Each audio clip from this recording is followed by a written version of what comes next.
कैसे हो अंधभक्तों, गटर के कीचड़ में ही पड़े रहो, क्योंकि कीचड़ में ही कमल खिलता है और सूअर जो हैं वो भी कीचड़ में ही पाए जाते हैं, कीड़े मकोड़े भी कीचड़ में पाए जाते हैं।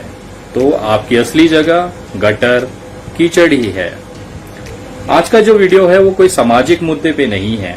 आज का जो वीडियो है वो किसी सरकार के खिलाफ, किसी नीतियों के खिलाफ या किसी सरकारी या प्रशासनिक विषय पे नहीं है। पिछले कुछ दिनों से बहुत सारे न्यूज चैनल्स, यूट्यूब चैनल्स वालों ने इंटरव्यू लिए। वहां पे उनका एक साधारण सा सवाल आता है कि विनय दुबे जी इतनी बेबाकी से अपनी बात कैसे रख सकते हो, आपको डर क्यों नहीं लगता।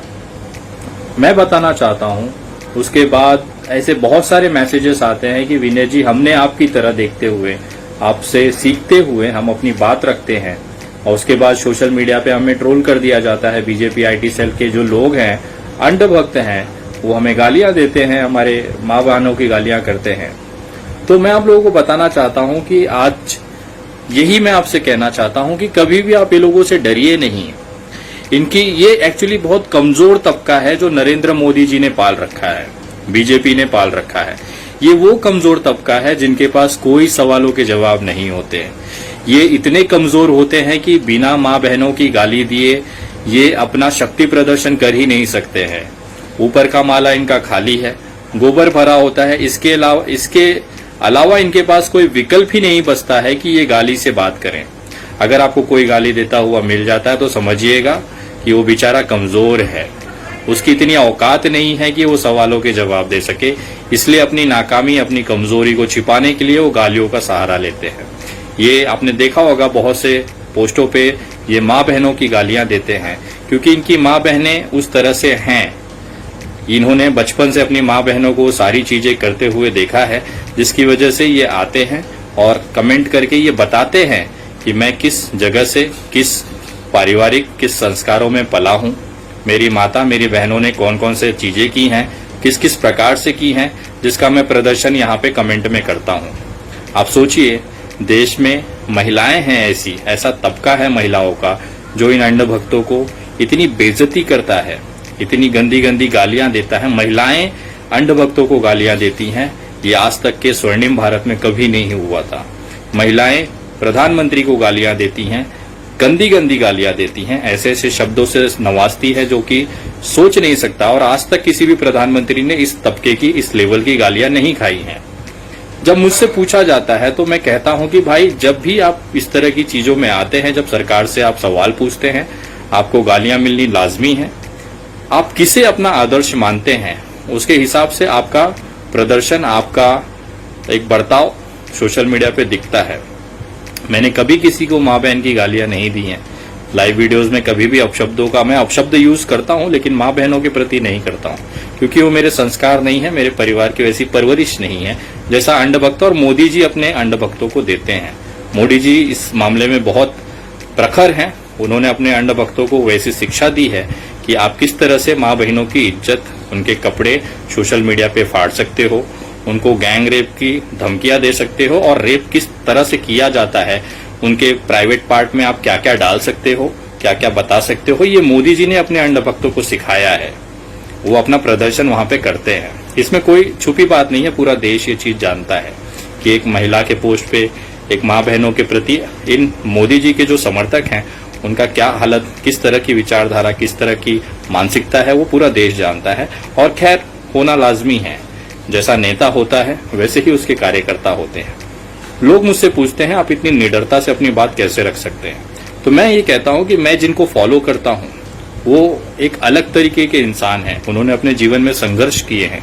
मैं उनकी जीवनी से प्रेरणा लेता हूं, उनके हौसलों से प्रेरणा लेता हूं। अभी जिस तरह से लोग मुझे ट्रोल करते हैं सोशल मीडिया पे, कहते हैं कि मेरा मजाक उड़ाते हैं, मेरे दांतों को देख के हंसते हैं, मेरे चेहरे को देख के हंसते हैं। खैर, वो उनकी बात है। मुझे ऐसा लगता है कभी कभी कि वो इतना विशेष ध्यान इसके लिए मुझ पे देते हैं, मेरे दांतों पे कमेंट करना, मुझ पे कमेंट करना, क्योंकि वो चाहते हैं कि उनके जो भांजे हों वो विनय दुबे जैसे जीजा के माध्यम से हों, ताकि वो मामा बन सके। वो मुझ में एक जीजा के तौर पे, अपने एक बोलते हैं ना कि संभावित जीजा के तौर पे मुझे देखते हैं, और इस तरह से वो देखते हैं कि उनकी बहन के लिए अच्छा रिश्ता, अच्छा व्यवस्था, अच्छा प्रति उनको मिले, इसके लिए वो मेरे पे एकदम बारीकी से नजर रखते हैं। तो ये वर्ग है जो अपना जीजा बनाना चाहता है, मुझे अपने भांजों का मामा बनाना चाहता है, इसकी वजह से ये कमेंट करते हैं। मैं कहना चाहता हूं, जितने लोग भी सरकार से सवाल पूछते हैं और उनको अगर इस परिस्थितियों से गुजरना पड़ता है, तो मैं आपको बताना चाहता हूं कि जब तक आपका मजाक नहीं बनाया जाएगा, जब तक आपको गालियां नहीं दी जाएंगी, जब तक आपको बेइज्जत सोशल मीडिया पे नहीं किया जाएगा, आपकी टिप्पणी नहीं की जाएगी, तब तक आप यकीन मानिए कि आप कुछ खास कर भी नहीं रहे हैं। मैं ये सारी चीजें इसके लिए कहता हूं क्योंकि एक आईपीएस हैं, उत्तर प्रदेश में इस समय पोस्टेड हैं, मोटिवेशनल स्पीकर हैं, मैं उनको फॉलो करता हूं और उनकी जो बातें हैं वो कहीं ना कहीं मेरी विचारधारा मतलब मेरी जो लड़ने की शक्ति मुझे जहां से मिलती है उससे वो लगाव है, वो जुड़ाव है। आप लोग उनकी बातें जरा सुनिए, वो खुद कह रहे हैं कि किस तरह से आप सक्षम मजबूत बन सकते हैं। जब तक आपका मौकरी नहीं हो रही है, जब तक आपका ह्यूमिलिएशन नहीं हो रहा है, जब तक कोई आपका मजाक नहीं उड़ा रहा है, आप यकीन मानिए आप कुछ खास कर भी नहीं रहे। अगर आपके साथ भी इस तरह की चीजें हो रही हैं, आपको मजाक बनाया जाता है, आपको गालियां दी जाती हैं, तो यकीन मानिए आप बहुत अच्छा कर रहे हैं। और इस तरह से जो कमजोर तबका है वो आपका पैर खींचता है, क्योंकि वो पैरों में ही पड़े हुए हैं। वो पैर तभी खींचेंगे जब वो उनका जो हाथ है आपके पैर में होगा। तो इस पे गुस्सा या खींच खाने की कोई बात नहीं है, ये गर्व की बात है कि इतने सारे करोड़ों की संख्या में, मुझे गर्व होता है कि करोड़ों की संख्या में अंधभक्त मेरे पैरों में पड़े होते हैं, क्योंकि वो मेरा पैर खिंचाई करते हैं, मुझे गालियां देते हैं। तो आईपीएस जी जिस तरह से उन्होंने बताया कि ये एक आप आगे बढ़ रहे हैं, सफल हो रहे हैं, उसकी एक निशानी होती है। बहुत सारे लोग कहते हैं विनय जी तुम्हारी औकात नहीं है मोदी जी पे सवाल करने की, क्योंकि तुम एक चुनाव लड़े हो अपक्ष के तौर पे, निर्दलीय के तौर पे, आपको बहुत मामूली से वोट पड़े हैं।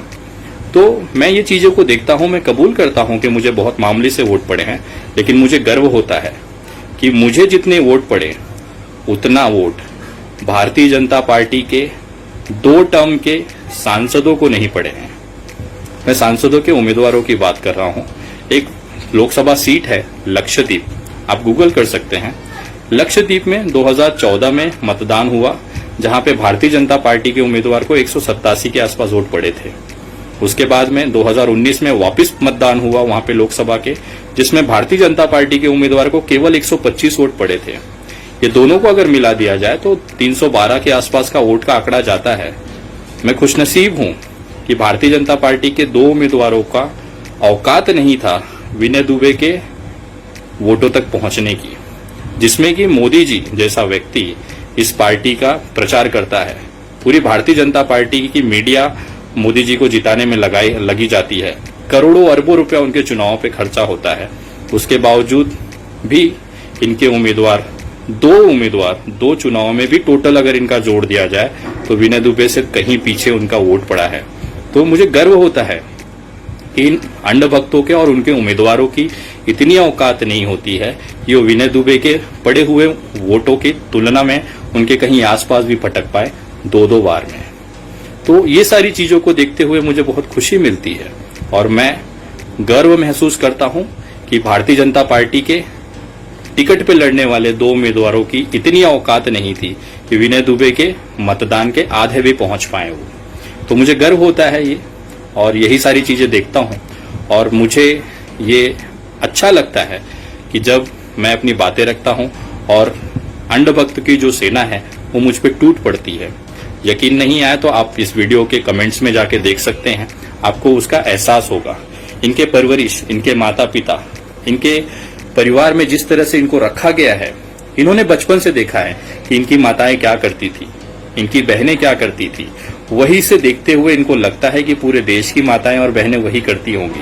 ये आते हैं, अपना ज्ञान अपने कमेंट्स में देते हैं, आप पढ़ के उसका एंजॉय ले सकते हैं और आपको महसूस होगा कि जो चीजें ये लिख रहे हैं यही चीजें इन्होंने अपने परिवार में देखी है।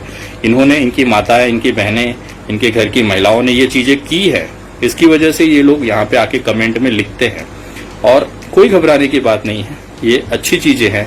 ये अपना ज्ञान, अपने संस्कार का प्रदर्शन करते हैं। इस समय आप सभी जानते हैं लॉकडाउन में परिस्थिति क्या है। लोग एक दूसरे से पहले से ही इस सरकार की गलत नीतियों की वजह से उनकी जेबें खाली हो चुकी हैं, उनके पास अब कुछ करने के लिए नहीं रह गया है, नौकरियां जा चुकी हैं, घर का राशन है, मेडिकल के खर्चे हैं, ये बढ़े हुए हैं। नरेंद्र मोदी जी से पूछा जाए, जो पीएम केयर्स फंड में इतना अरबों रुपया मंगाया गया, लेकिन उन्होंने कोई चीज एक जनता की मदद के लिए आगे नहीं आए हैं, क्या उन्होंने भी इसे धंधा बना के रखा हुआ है? मैं नरेंद्र मोदी नहीं हूं, लेकिन एक इंसान के तौर पे, एक इंसानियत के तौर पे जो भी मदद हो सकता है मैं करता हूं। अगर आपने अभी तक हमारा चैनल सब्सक्राइब नहीं किया है तो सब्सक्राइब करें और घंटी का बटन बिल्कुल भी दबाना ना भूलें ताकि सभी लेटेस्ट खबरें पहुंच सकें आप पे सबसे पहले।